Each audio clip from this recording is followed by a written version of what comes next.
It's January 18th, 2024, and I've got one NBA total, one NBA player prop, and one college basketball spread for you.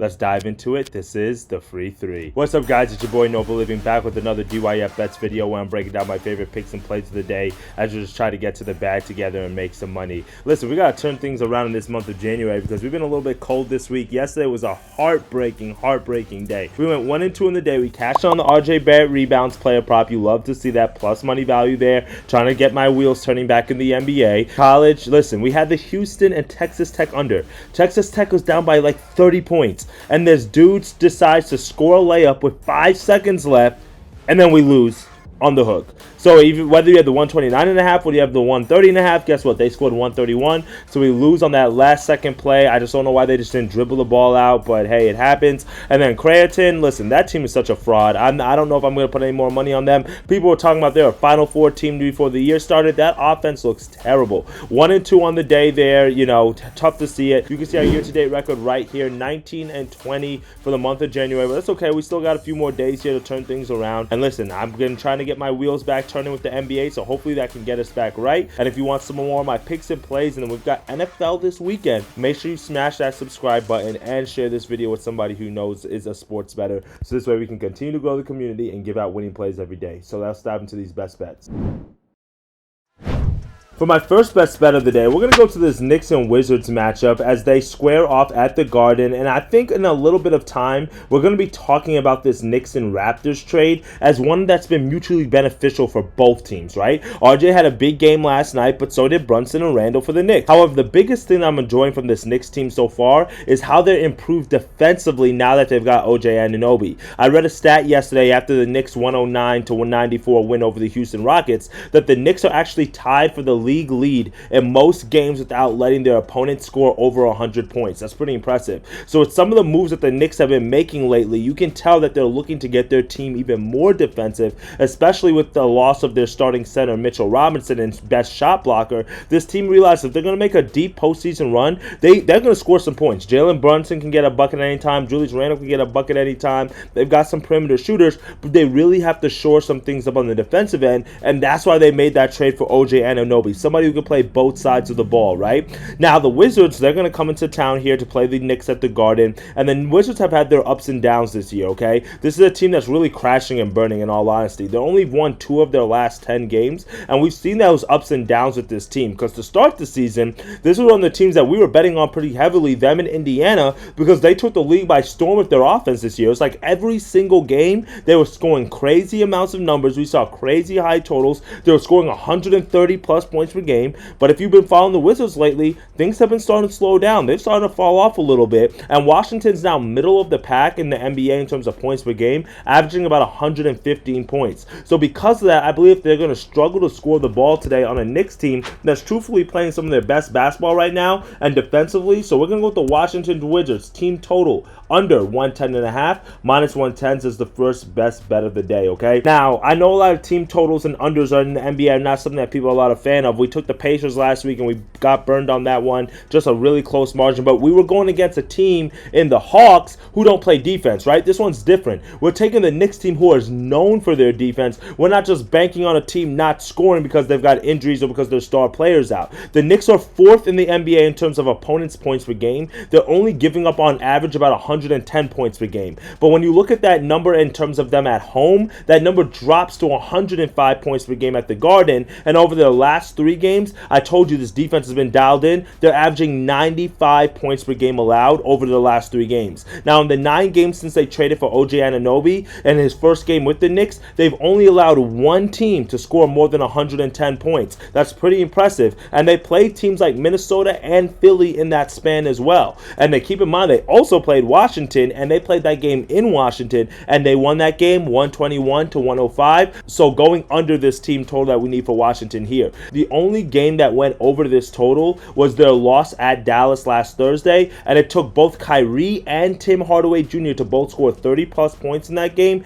hit 6 3-pointers apiece, and shoot over 40% for them to be able to score that amount of points. If we lose because the Wizards are shooting like that, then there ain't nothing that we can do. But seeing the fact that Kyle Kuzma hasn't been shooting the ball that well, I mean, Jordan Poole is doing what Jordan Poole does. I mean, his player prop is at points is at like 15.5. It's crazy, right? So for me, I just don't see how the Wizards are going to score enough points in this matchup. And then also, we know it's the NBA, the National Blowout Association. So maybe for one time, we could be on the good side of a blowout. And if the Knicks blow this team out, then guess what? They probably won't get to this team total either. So the Knicks play defense at home. Maybe we can get a blowout, or maybe we can just bank on the fact that the Wizards suck offensively right now. So let's go with the Washington Wizards team total under 110.5 as our first best bet of the day. Now, for my second best bet of the day, we're going to go over to Ann Arbor, Michigan, and we're going to break down this Illinois and Michigan matchup, as we've got a great Big Ten matchup here. If you guys have been tapped into the channel, then you guys know that Michigan is not really one of my favorite teams to handicap. I actually had them losing that game to Ohio State. I actually took the over inside of our Discord group. If you're not inside of our Discord group, click the link in the bio and join that free group where we're putting out winners every single day.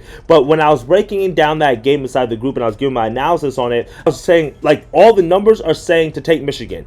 But I can't trust Michigan because they start off games really strong. They're a great first half team, but in the second half they fall apart. And sure enough, they were falling apart against that Ohio State team, but Ohio State just couldn't hit some shots late. So Michigan did end up pulling out that win at home, 73-65. They now moved to 2-4 in conference, and they did end that 5-game losing streak that they were on. But for me, I think that game was a fluke because Ohio State, truthfully, did not shoot the ball that well. They only shot the ball from the perimeter. I think it was like 3 of 12 from the three-point line. So that's a terrible percentage. Meanwhile, Michigan shot the ball over 45% from the three-point line in that game. So you have to kind of bank on some regression happening. And guess what? Now they've got a team coming into town, an Illinois team that is ranked 31st in defensive efficiency, 10th in offensive efficiency. And just because of that alone, I think that this is a much better team here in Illinois. And I've got them winning today on the spread, -2.5, -110 odds. Now, the odds have moved on this already. The line has moved on this already. This one opened up at 1.5. It's at -2.5, -3 on some books.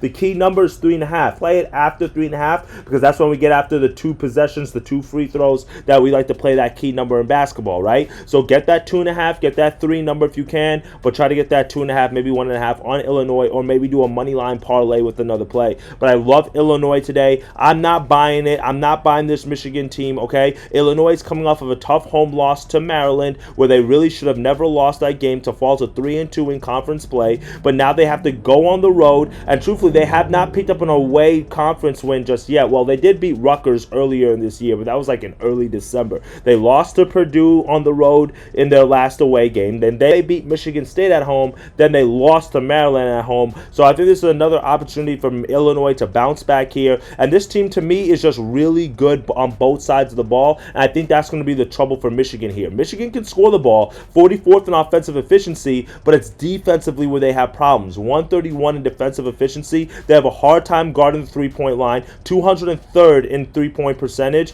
144 in two-point percentage. And then they don't steal the ball at all in the bottom 20 teams in terms of steal percentage on defensive side of the ball. So for me, this is just an opportunity for Illinois to be able to get out in transition and run the ball like they do, 75th in adjusted tempo. And I think they're going to be able to get enough stops in the defensive end, as they actually have the 5th best effective field goal percentage on the defensive side of the ball. So for me, this is a matchup where Michigan is not going to be able to keep up and score enough points here. So give me Illinois on the spread, -110 as our second best bet of the day. All right, so we done broke down 2 plays for you guys, 1 total, 1 college basketball spread. Now let me give me a player prop. I ain't going to go too tricky. I ain't going to try to be too cute with it. We're going to go with the same guy who cashed in for us yesterday. We're going to go with Mr. RJ Barrett here, but we're going to switch it up. We're going to go with his points and rebounds this time, not just his rebounds, because his rebounds line is moved, right? It's at 6.5 again, but the odds is at like -145. So they, I like that, but they've gotten us a little bit there. They juiced the line a little bit. So you can get this at -125 odds here on this points and rebounds line.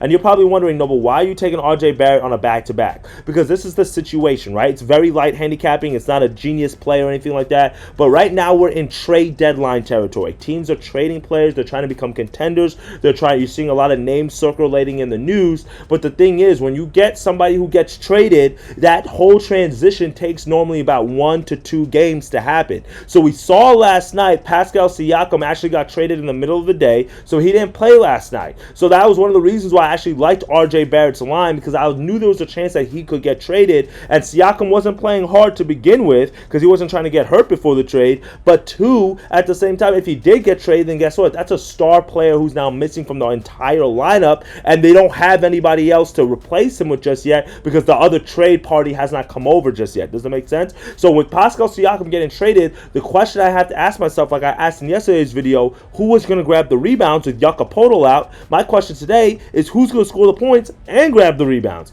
Because Jakob Poeltl still out with injury, Otto Porter's still out with injury, but also we've got Pascal Siakam, their best player arguably on both sides of the ball, who just got traded. So you never know. Scotty Barnes, yes, he's the obvious choice, but don't you think the defenses are going to know that as well and be keyed in on him? We saw Gary Trent score the ball well yesterday, but RJ Barrett's been scoring the ball well over the last several games. Last night against the Heat, 26 points, 8 rebounds. Would have went over this total. The game before that against the Celtics, 24 points, 9 rebounds. Would have went over. The game before that, he played the Utah Jazz. He only had 4 points and 7 rebounds, so we can kind of call that a wash. Against the game before that, against the Clippers, 24 points, 5 rebounds. That gets us over the 29 number. And the game before that, 23 points, 10 rebounds against the Lakers. Game before that, 37 points, 6 rebounds against the Warriors. So he's gone over this total in 5 of the last 6 games. He's getting more acclimated to the offense. They're playing at home as well, which is something that we always love with RJ being in his hometown of Toronto. So I'm not trying to overthink this play. It's just simply a question of they're going against a Chicago Bulls team that sucks.